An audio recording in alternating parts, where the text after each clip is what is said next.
Hadirin Allah Subhanahu wa taala, firman Allah yang tadi khatib bacakan surat Al-A'raf dari ayat 14. Qala, berkatalah iblis, anzirni, berikanlah aku tangguh, ila yaumi yub'atsun, sampai hari berbangkit, yaitu hari kiamat. Jadi dimintakan iblis diminta dipanjangkan umurnya, artinya juga dimintakan rezekinya. Qala, berfirman Allah, innaka minal munzarin, engkau termasuk yang diberikan tangguh, artinya diberikan panjang umur. Qala, berkata iblis, fabima aghwaytani, karena engkau telah mengatakan aku sesat dan celaka, la aqudanna lahum siratal mustaqim, aku akan belokkan dia dari jalan yang lurus. Jadi manusia ini dia dendam, dia akan berupaya bagaimana manusia itu tidak mengikuti jalan yang lurus, jalan yang bengkok yang sudah disiapkan oleh dia, sehingga menuju neraka.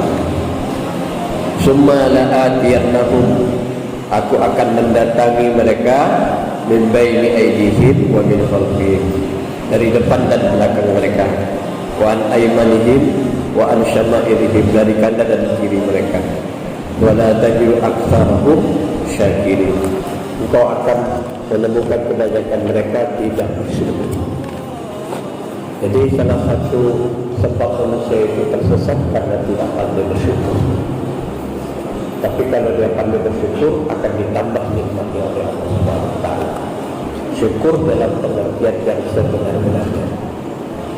Mungkin tidak bisa saya jelaskan dalam kesempatan ini. Hadirin yang Allah Subhanahu wa taala, tipu daya syaitan ini sudah dijelaskan di dalam Al-Quran. Itu surat An-Nahl ayat 99 dan 100, di mana Allah menjelaskan, innahu laisa lahu sultanun 'alal ladzina amanu wa 'ala rabbihim yatawakkalun. Sesungguhnya setan itu tak punya kekuasaan apapun, dia lemah sebenarnya.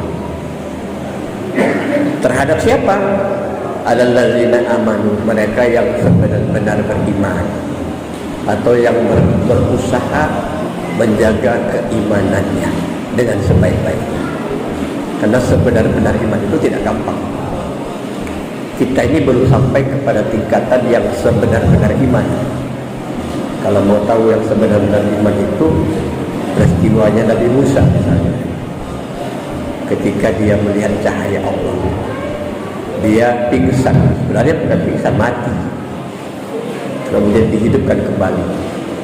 Yang menyaksikan hanya sebahagian saja yang dihidupkan, lebihnya mati, tidak hidup lagi.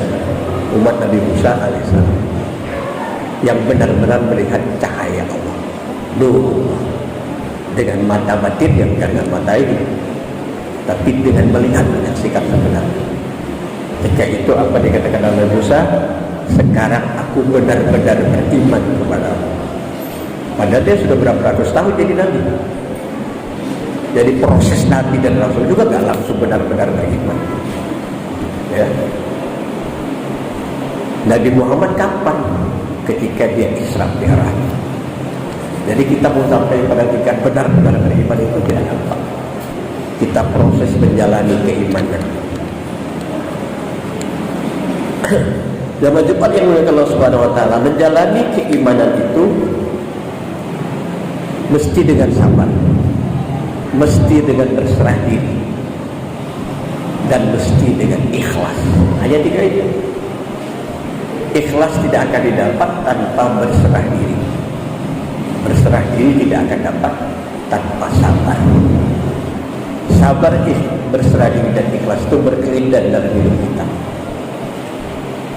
Siapa yang tidak bisa menjalaninya, imannya berangsur-angsur gugur. Karena itu proses menjalani keimanan. Apa aja? Makanya Syekh Abdul Qadir Jalani itu mengatakan, kamu belum beriman kecuali kamu punya dua hal. Bukan beriman, kamu belum muslim malah. Dalam beberapa kitab Pertama, kamu melaksanakan semua perintah Allah dan meninggalkan seluruh larangannya. Yang kedua, kamu ikhlas dengan apapun ketetapan Allah pada dirimu. Yang bahayanya itu yang tak enak, Pak. Kalau yang enak semuanya suka. Yang giliran tak enak itu gerutu, bilang tak terima, bermacam alasan dan bermacam yang dipersalahkan. Kenapa? Tak enak. Dan kita semua merasakan itu dalam hidup. Ada enak dan tidak enak. Karena hidup ini sebenarnya hanyalah gelombang rasa. Semuanya rasa. Tak ada yang tak rasa. Siapa yang merasa? Jiwa manusia. Mobil baru dengan mobil yang sudah lama, bedanya apa? Rasanya. BMW dengan Avanza, apa bedanya? Rasanya. Kopi dengan teh, apa bedanya? Rasanya. Semua rasa. Rumah kecil dengan rumah besar, apa bedanya? Rasanya. Tapi kalau dia merasakan bahagia, baiki jannah. Walaupun rumahnya kecil, rumahku surgaku. Besarnya berapa? Cuma 4 kali 2 aja, Pak. Itulah rumah Rasulullah, rumah Aisyah. Tidak ada rumah kita yang 4 kali 2. Itu kamarnya lebih besar. Isinya 4 kuburan. Sekarang isinya cuma 3. Kuburan Rasulullah, kuburan Abu Bakar, kuburan Umar. Satu lagi space, tak tahu siapa itu. 4 kali 2. Coba-coba dia berkata Subhanahu wa ta'ala, kamu tidak menjadi muslim sebelum kamu benar-benar ikhlas. Jadi sabar dalam itu. Sabar itu bisa enak, bisa tak enak. Berserah diri. Karena kita sudah berikhtiar, sudah sabar dalam menghadapinya, maka kita serahkan kepada Allah. Maka Allah katakan, "Fa iza azamta fatawakkal." Kalau kamu sudah berazam, serahkan kepada Allah. Setelah berserah diri, barulah kita bisa mendapat ikhlas. Kenapa? Karena sudah berserah diri. Hasilnya Allah. Hasilnya dari kita. Usaha kita, ikhtiar kita. Itu sampai tingkatan sabar. Ketika berserah diri, sudah habis. Kita serahkan semua kepada Allah. Kalau sudah berserah diri, harusnya ikhlas. Kalau dia belum benar-benar berserah diri, dia tidak akan dapat ikhlas. Gerutu juga di belakang, tidak terima. Nah, iblis itu dia tersesat dari mulai tidak terima. Jadi kita itu jangan tak terima dengan apa yang telah ditetapkan Allah. Yang telah terjadi itu takdir. Kan begitu. Kita beriman kepada kadar dan kadar. Tapi realitasnya banyak yang tak beriman, menggerutu, tak ikhlas terhadap apa yang sudah terjadi dalam kehidupan. Kalau kita bisa ikhlas, hidup ini bahagia. Kuncinya di situ. Wa ala rabbihim yatawakkalun, dan orang yang senantiasa berserah diri, orang yang menjalani keimanan, dan orang yang senantiasa berserah diri, bertawakal kepada Allah. Ini tak bisa digoda sama setan. Tak ada kuasa dia lagi. Ini kuncinya dalam surat An-Nahl ayat 99. Dicapkan ini sama kita semua. Jarang dibahas sama orang tentang ayat ini. Innama sultanuhu 'ala alladzina yatawallawnahu walladzina hum bihi musyrikun. Sesungguhnya syaitan itu punya kuasa, ya, 'ala alladzina yatawallawnahu, orang yang telah menyerahkan kekuasaannya kepadanya. Kok ada orang menyerahkan kekuasaan kepada setan? Kenapa? Pada iblis diserahkan. Maksudnya apa? Menyerahkan kekuasaan kepada setan. Ya, mengikuti setan itu. Maka dikatakan walan tattabi'u khutuwati syaitan, jangan kamu mengikuti langkah-langkah syaitan. Innahu lakum aduwwun mubin. Sesungguhnya setan itu musuh yang nyata. Iblis itu nyata enggak? Iblis itu tak nyata, tak nampak loh kita. Tapi kok Allah katakan aduwwun mubin, musuh yang nyata. Iblis itu musuh siapa? Musuh Allah atau musuh kita? Banyak orang salah sangka, dibilang musuh Allah. Kenapa pula musuh Allah? Allah bermusuh dengan ciptaannya sendiri. Kalau bermusuh, hancurkan aja, jangan kasih umur panjang, jangan kasih izin, hancurkan aja.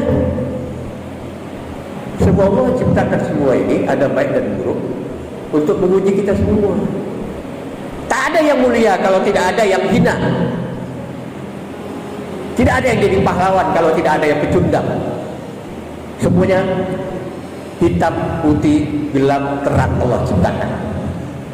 Gak bisa dihancurkan. Maksiat kok kita hancurkan maksiat, sombong kali. Nabi Muhammad SAW tidak bisa diperintahkan untuk menghancurkan maksiat. Maksiat gak bisa dihancurkan. Sama dengan kebaikan gak bisa dihancurkan. Karena memang Allah ciptakan untuk menguji kamu. Ketika kamu menghadapi maksiat seperti ini, bagaimana cara kamu? Disitulah nilai kamu di hadapan Allah. Bukan main babat aja, main bunuh saja, bukan. Bagaimana cara kamu menyelesaikan permasalahan itu? Karena permasalahan itu tak habis. Ya, semacam yang dilakukan Allah Subhanahu Wa Taala. Sesungguhnya syaitan itu punya kuasa atas orang yang telah menyerahkan kekuasaan kepadanya. Diserahkan, ikut dia.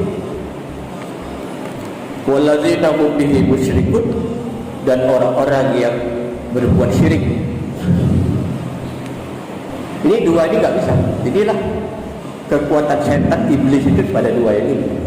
Karena Quran menyebutkan innama, hanya saja, gak ada yang lain. Ketika seseorang menyerahkan kekuasaannya, nurut kepada iblis, habis dia. Tapi kalau dia beriman dan menjalani keimanannya, kemudian dia tawakkalun, berserah diri kepada Allah, bertawakal kepada Allah, tidak ada kuasa iblis. Hanya dua itu. Karena Allah menyebutkan dua. Dalam Quran cuma dua ayat ini saja yang menyebutkan strategi syaitan iblis. Nah, syaitan itu di luar banyak, Bapak. Syaitan yang zahir, syaitan yang tidak zahir. Yang tak zahir itu jin. Syaitan yang zahir itu apa? Manusia. Ada lagi syaitan yang lebih berbahaya. Itu yang musuh kita, bukan musuh Allah. Aduun lakum, musuh kamu, bukan musuh Allah. Supaya kita ngerti siapa musuh kita. Jangan salah sangka. Aduun lakum, musuh kamu. Iblis itu musuh kamu. Iblis itu ada pada setiap diri kita. Dan kita bilang, kita baca Quran, iblisnya lari. Enggak. Dia ada ikut sholat, ikut zikir, ikut puasa. Ada dalam diri kita. Karena sudah mendapat izin. Orang-orang ahli marifat, orang-orang ahli hakikat tahu itu. Bahwa iblis itu ada dalam setiap diri orang. Ada dia. Dia memiliki kesempatan kok. Cuma dia nggak bisa menguasai kita kalau kita beriman, menjalani iman, sabar, berserah diri, ikhlas untuk menjalani. Kemudian kita berserah diri, bertawakal kepada Allah. Gak ada dia kesempatan menguasai. Tapi kalau kita ikut dia, dia tawallah gunahu, memberi kekuasaan kepada dia, atau berbuat syirik. Contoh berbuat syirik apa? Hidupnya sudah mepet, susah, pergi ke Gunung Kawi sana, minta duit, minta kekayaan. Itu perjanjian dengan iblis. Gak bisa diselamatkan. Mau baca Yasin 1 juta kali, santrinya gak ada guna. Kenapa? Dia sudah ada perjanjian dengan iblis. Dapat gak? Dapat. Dengan izin Allah semuanya. Yang buruk Allah izinkan, yang jahat Allah izinkan. Tapi tidak Allah ridho yang jahat itu. Yang baik Allah ridho. Fa'tabiru khairan.